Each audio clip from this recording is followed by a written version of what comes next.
السلام عليكم. الحمد لله رب العالمين.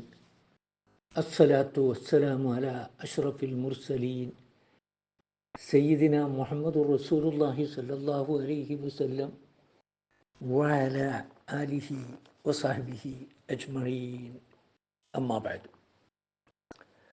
മുശ്രിക്കുകളടക്കമുള്ള എല്ലാ അക്രമികളുടെയും അവർ മുസ്ലിങ്ങളാകട്ടെ അമുസ്ലിങ്ങളാകട്ടെ അവർ ഏത് കാലത്തും ഏത് ദേശത്തുള്ളവരായാലും ശരി അവരുടെ നേരെ ശിക്ഷാ നടപടികളൊന്നും എടുക്കാതെ വിട്ടിരിക്കുന്നത് അവരെപ്പറ്റി അള്ളാഹു അശ്രദ്ധനായത് കൊണ്ടാണെന്ന് താങ്കൾ ധരിച്ചു പോകരുത്.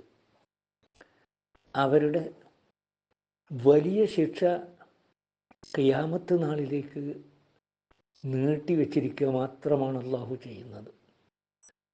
അന്ന് അവരുടെ മേൽ കർശനമായ നടപടി എടുക്കുക തന്നെ ചെയ്യുമെന്ന് അള്ളാഹു സുബ്ഹാനഹു തആല നബി സല്ലല്ലാഹു അലൈഹി വസല്ലം തങ്ങളെ അറിയിക്കുകയാണ്.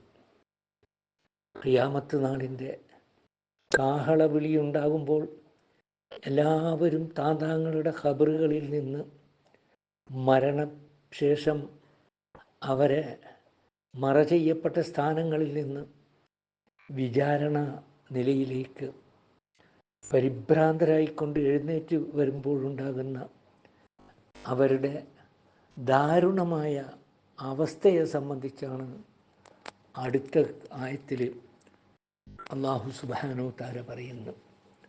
അഥവാ അക്രമികൾ ചെയ്യുന്നതെന്നും അള്ളാഹു ശ്രദ്ധിക്കുന്നില്ലെന്ന് താങ്കൾ ധരിക്കണ്ട. കണ്ണുകൾ മിഴിച്ചു പോകുന്ന ഒരു നാളിലേക്ക് അവരെ പിന്തിക്കുക മാത്രമാണ് അവൻ ചെയ്യുന്നത്. നബി സല്ലല്ലാഹു അലൈഹി വസല്ലം തങ്ങളോടുള്ള ഒരു സമാശ്വാസ വാക്കാണിത്.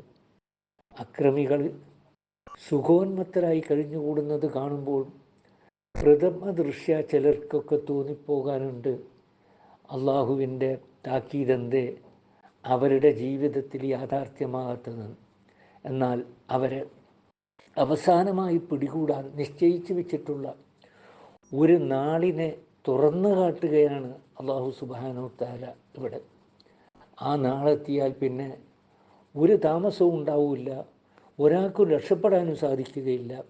അവരെല്ലാം ഭയത്താൽ കണ്ണ് തള്ളിപ്പോകുന്ന ആ ദുഷ്കര നാളിൽ അക്രമികൾ പിടികൂടപ്പെടും. വാഖിറു ദഅ്വാനാ അനിൽ ഹംദുലില്ലാഹി റബ്ബിൽ ആലമീൻ. അസ്സലാമു അലൈക്കും.